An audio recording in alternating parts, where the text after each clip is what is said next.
Our scripture reading this morning comes from the Gospel of John, and it is the story of Jesus and the feeding of the 5,000. After this, Jesus went across the Sea of Galilee, some call it Tiberias. A huge crowd followed him, attracted by the miracles they had seen him do among the sick. When he got to the other side, he climbed a hill and sat down, surrounded by his disciples. It was nearly time for the feast of Passover, kept annually by the Jews. When Jesus looked out and saw that a large crowd had arrived, he said to Philip, "Where can we buy bread to feed these people?" He said this to stretch Philip's faith. He already knew what he was going to do. Philip answered, 200 silver pieces wouldn't be enough to buy bread for each person to get a piece. One of the disciples, it was Andrew, brother to Simon Peter, said, "There's a little boy here who has 5 barley loaves and 2 fish. But that's a drop in the bucket for a crowd like this." Jesus said, "Make the people sit down." There was a nice carpet of green grass in this place. They sat down, about 5,000 of them. Then Jesus took the bread and, having given thanks, gave it to those who were seated. He did the same with the fish. All ate as much as they wanted. When the people had eaten their fill, he said to his disciples, "Gather the leftovers so nothing is wasted." They went to work and filled 12 large baskets with leftovers from the 5 barley loaves. The people realized that God was at work among them in what Jesus had just done. They said, "This is the prophet for sure, God's prophet right here in Galilee." Jesus saw that in their enthusiasm they were about to grab him and make him king. So he slipped off and went back up the mountain to be by himself. The word of God for the people of God. May the Spirit add a blessing to our understanding of it.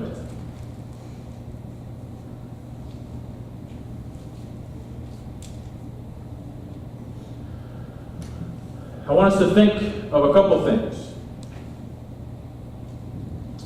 Have you ever wondered, have you ever wished that God would do something amazing in your life? Maybe not even something amazing. Maybe if you just want to experience God a little bit more. Wouldn't it be cool if I could just experience God, have God do something in my life? If you've ever felt that way, you've ever thought, man, if I could just feel God working, if I could just sense the presence of God more, that would be great. Have you ever said yes to Jesus? Have you ever said yes to God? I'm not talking about salvation. I'm not talking about the big things. I'm talking about serving, opening ourselves up, letting God work through us. You see, I think a lot of us, including me myself, would give up before we even try. There's an opportunity maybe that comes along where we can do something, we can volunteer, we can reach out, we can get out of our comfort zone, but we're too old. Maybe we're too young. We're not educated enough. Don't have enough money. We aren't beautiful enough. We aren't articulate enough. We aren't fill in the blank, right? God so often wants to bless us, wants to be part of our lives, but so often we say no. Because there's a computer that goes off in our head, right? If you're asked to do something, the first and immediate thoughts usually are, what's this going to take from me? The computer starts adding and subtracting, dividing, multiplying, Common Core math, whatever it is. But we decide, oh, that just might be a little too hard. That isn't what I usually do. That isn't what I've done in the past. I don't know. And the answer usually comes up, no. I'll pick 2 random examples. Let's say a church has been trying to fill a couple positions for the Sunday school. There's other various opportunities that arrive or around the church in a year for volunteer work, and it's always a struggle to get help. Right? You might feel the Spirit work in your heart a little bit, but then the computer starts. Ooh, that's every Sunday. I don't know. I've never taught before.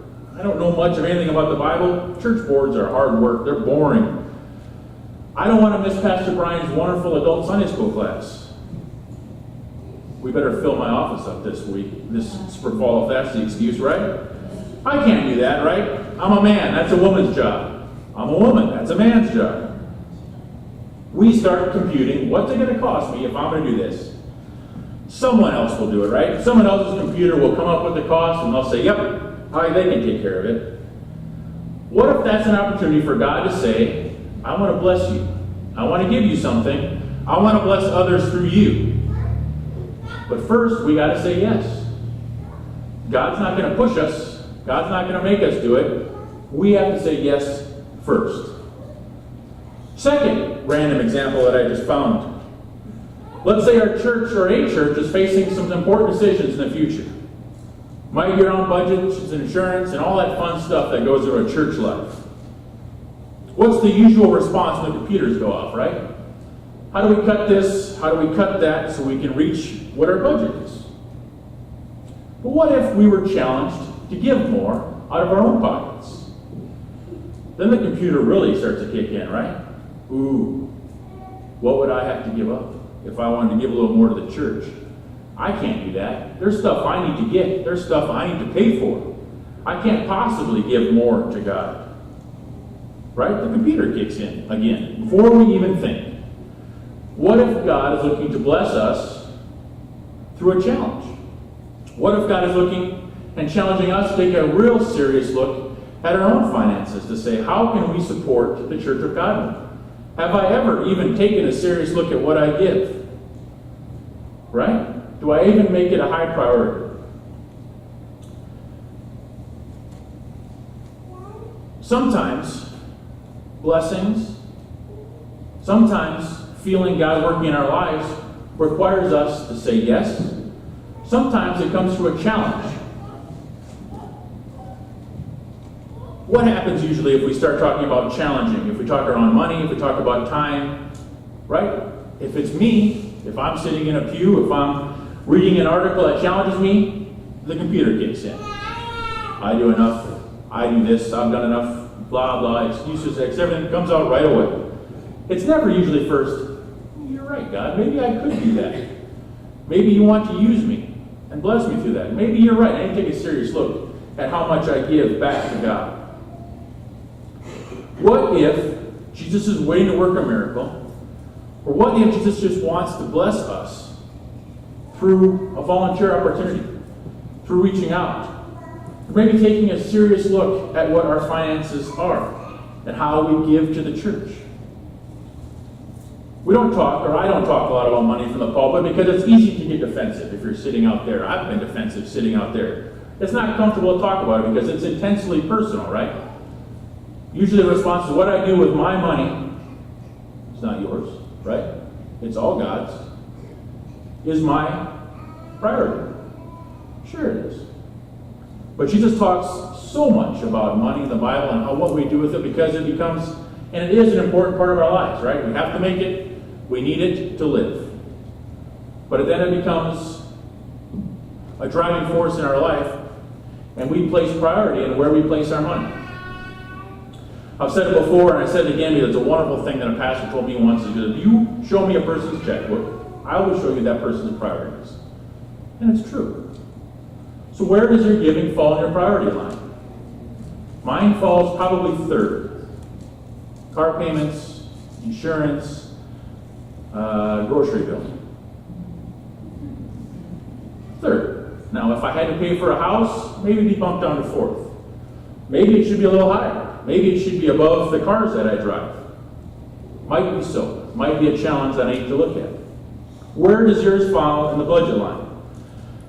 I don't say this to brag. I say this to say this is what I do. It's a priority for us and what we give. Where does yours fall? Jesus wants to use us, wants to bless us. We need to say yes. There's the old joke of the man who prays to God, I need to win the lottery. Week goes by, doesn't win the lottery. Prays even harder, God, I need to win the lottery. I can do so much stuff with that money. Next week goes by, he doesn't have the winning numbers. Third week he prays even more, harder, longer, goes to church every day and prays, and God still doesn't bless him with the lottery. Finally, he's upset. God, I have such wonderful plans to serve you and bless you with this money. Why won't you let me win the lottery? God finally says, meet me halfway, buy a ticket.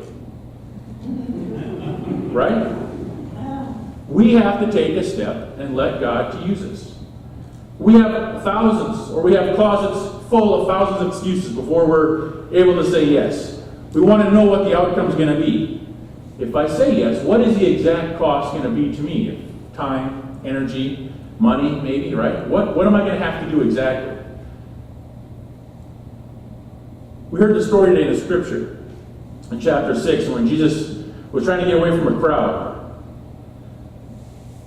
And I want to tell you the story using all four Gospels kind of put together. I found this put together by another pastor. But it's the it's the only Gospel miracle which shows up in its fullness in all four Gospels. I mean, the story is told in its fullness in all four of the Gospels.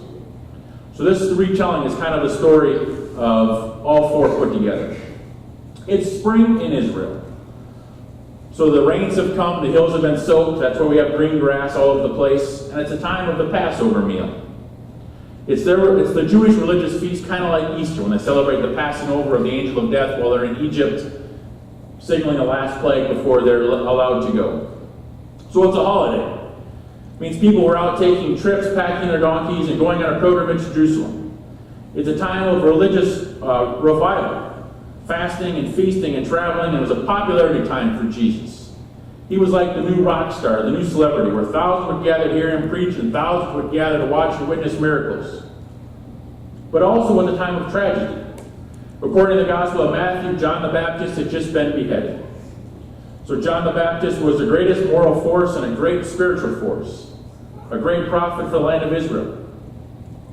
So the people were looking for another inspiration. And everyone was stunned by this tragedy, by this loss. So it was a time of religious zeal, but it also was a time of mourning. And Jesus wanted to get away by himself, probably, to be alone and mourn.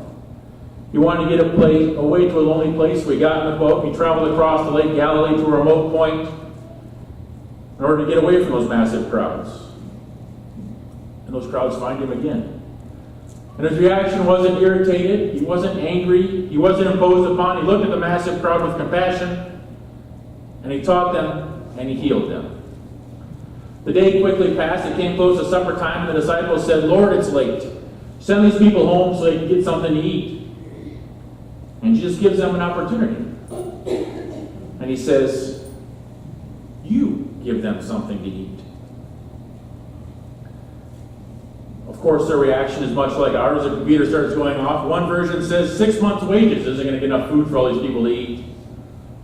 200 pieces of silver wouldn't be enough to buy bread for everybody in this place.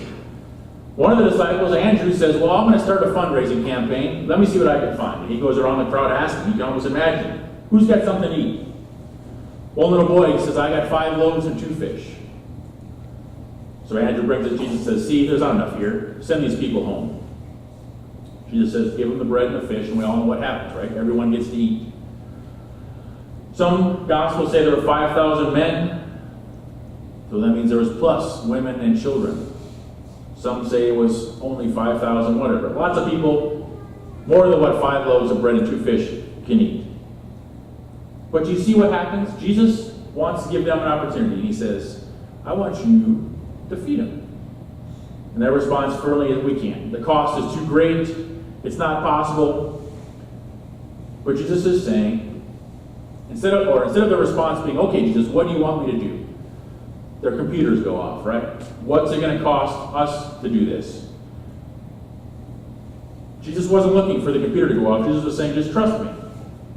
Think of the miracle. If it would have been for the disciples, if they just simply would have dipped the bread and started handing it out, trusting Jesus, it would have been enough. They still got to experience the miracle, but maybe not quite to be involved in it and be as blessed by it as they could. Some people want to explain the story. What happened is the fish were multiplied and the bread was multiplied. It was handed out in baskets, right? Which would have been a miracle. Some people explain the miracle by saying the people were so inspired by the boy's willingness to give up his lunch so others could have some that they, in turn, started saying, "Oh, I've got some of this here. This is what I packed in case you got hungry today." And everyone shared and had enough. 2 thoughts along there. One say that couldn't be how it is because then Jesus is operating from guilt, right? Ooh, look what this kid gave. Maybe I should give that too. But I think it's a different story. Jesus transformed selfish hearts. So which would be a bigger miracle? Bread and fish being multiplied? Or the selfish hearts of people on the hill saying, I can give. And those hearts being transformed into saying, I will give what I have. You see, we like to focus on the loaves and the fishes being multiplied because it keeps us from looking at our own hearts and saying, where do we need to be transformed? Where do we need to be let Jesus in? The heart of the story is that little boy brought what he had to Jesus and said, here, take it. Did he have any idea it would feed 5,000 people? No. Did he know it wouldn't feed 5,000 people? Of course he knew it wouldn't be enough. But he trusted Jesus and said, here's what I have. Take it, use it. And a miracle happened. That little boy was the center of that miracle. His willingness to say yes without conditions, without his computer going off, saying, here's what I have, Jesus, take and use it, led to a wonderful miracle. Have you ever surrendered your 5 fish and 2 loaves, or 5 loaves and 2 fish, to Jesus? Is Jesus waiting to work a miracle? Is Jesus waiting to simply bless you? But when the Spirit nudges, the computer goes off and our response first is that closet of excuses why we can't. I know very much so that Jesus wants the blessing. That Jesus can use imperfect people. There isn't an excuse in the world that would keep Jesus from using you. I go over the litany of people used in the Bible. Fathers and mothers of our faith that were horribly imperfect. Yet God used them. I was thinking about blessings and saying yes, and I thought, well, what if 13 years ago Tracy and I said no to a church in Southwest Iowa? Would have been easier to stay closer to family, would have been easier to stay in a place where we knew, would have been easier in God's country, Minnesota. Right? Or what if we said no? Is this church blessed by another minister? Yes, very much so. Did Tracy and I and our family have a successful ministry in a different church? Probably. Highly possible.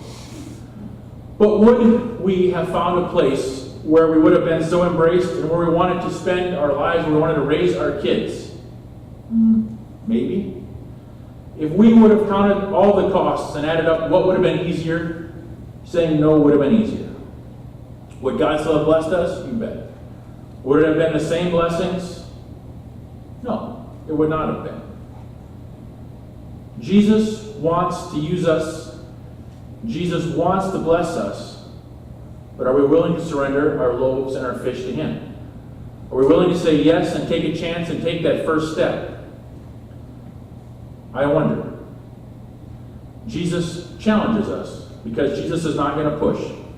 We can say no, and Jesus will work that blessing and that miracle maybe through someone else. God uses us imperfect people all the time. And He still will use imperfect people because none of them are perfect. So where does that Spirit nudge? Where does that Spirit say, you can do it. You're needed here. Say yes.